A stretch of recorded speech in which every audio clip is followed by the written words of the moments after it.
You are listening to the Stop Binge Eating podcast with Kirsten Sarfty, episode number 216. Welcome to the Stop Binge Eating podcast. It's time for you to end your food obsession and begin feeling confident and in control around food.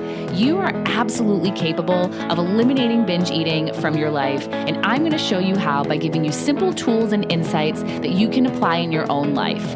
I'm your host, Kirsten Sarfty. Now let's get to it.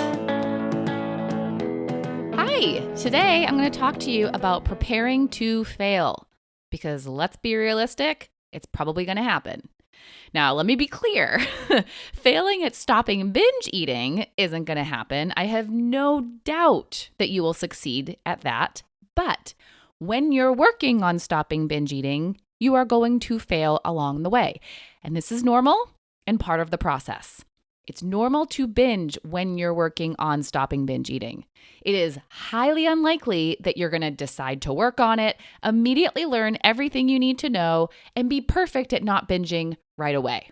That definitely didn't happen for me, and I don't expect it to happen for you either. Now, I don't want you to hear this and freak out, imagining how awful it will be to fail. Because when you are thinking failing is terrible, not only are you going to be resistant to failing, but resistant to doing something that might result in failing. You won't even try because you don't want failing to be an option on the table. But when we really think about it, what's so bad about failing? Okay, so if you binge, you're going to feel physically bad, maybe really bad, depending. And of course, no one wants to experience that. But it will pass. It'll take some time, maybe hours, maybe a day, but your body will process through what you ate and work to get back to physically feeling neutral again. It's not forever, it will pass, and you'll be okay. Anything that happens when you fail is temporary because you're going to make it be temporary. You're not going to fail and then surrender and do nothing, or fail and then intentionally keep failing.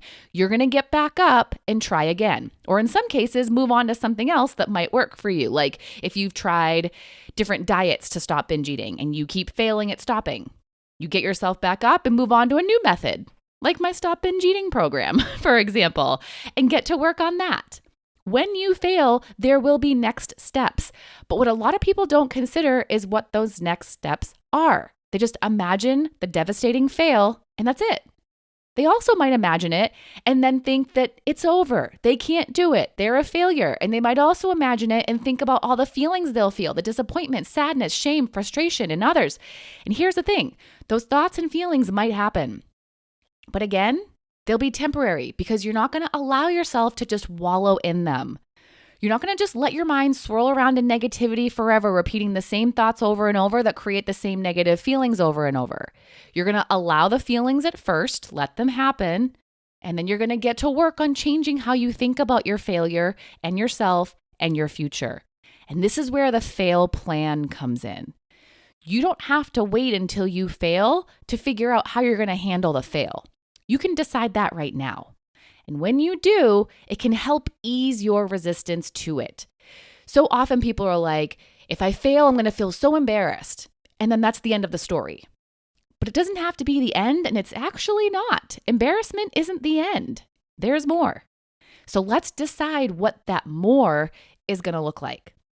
If it was me, this is what my fail plan would be. If I fail, I'm going to feel so embarrassed. And I'm going to allow myself to feel it and just be embarrassed for a bit. And I can do that.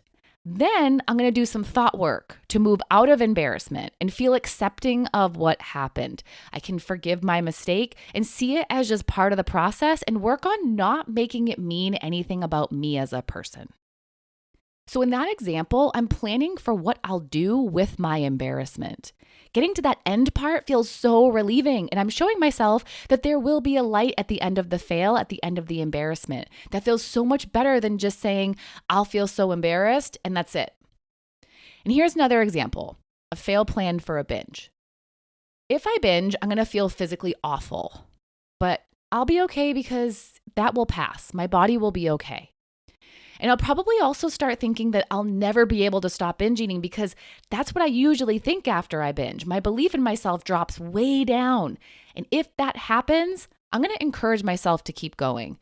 I'm going to remind myself of the times when I had long streaks of not binging. I'm going to tell myself that I'm working on it and it's possible for me because that is what I truly believe. That's what I believe right now. And I know that if I binge, it doesn't mean that I can't stop. It means I'm still figuring it out. So if I binge, that's what I'm going to tell myself. So the plan there is a plan for thoughts. It's if I think this, I'm going to tell myself this. And I'm planning to tell myself things I already believe to be true, not some airy-fairy pie in the sky stuff. I'm ready and prepared with my encouraging self-talk, and it's something I came up with for myself, not something someone else just handed to me. And I think that's an important thing to make sure you're doing with any self-talk. You're making it your own.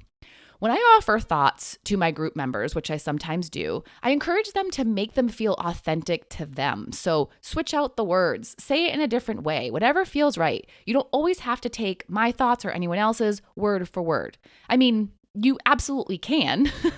I've done that, but know that whatever you are thinking will work best for you if you are 100% on board. Now, I just want to clarify with that binging example I just gave that you're not excusing yourself ahead of time. It's not, well, if I binge, everything will be all right, so it's not a big deal. No. What it is you preparing for a worst case scenario so you'll be willing to risk it. You're deciding ahead of time how you will handle a fail if it happens, but are not purposefully deciding to fail. And you're doing it so you're not faced with the unknown, but instead are making it known what the after effects of the fail will look like because you're going to create the after effects. You're not going to let your brain do whatever it wants to. You're going to manage it, manage your thoughts and your feelings so you move in the direction you want to go in. So when you anticipate that a fail might happen, big or small, and you notice yourself feeling resistant to doing what could result in a fail, get to work on planning for the fail. What are you imagining will happen? And what will you do if it does? And then what? And then what? Go as far as you need to feel okay about failing. Show yourself what you will do to get yourself to okay after the fail. You don't need to want to fail, but you can be more open to the idea of it happening, which will then make you more open to the idea of trying something new that could result in a fail. And that could also result in great success too. You can create your own safety net so you know you're not just going to crash down. You've got you. You're going to take care of yourself if you fail. Plan for how you'll do it. All right. Bye-bye. Thank you for listening to the Stop Binge Eating podcast. If you like what you heard today and you want more, go to coachkir.com/free. That's COACHKIR.com/free to get some awesome free stuff to help you stop binge eating.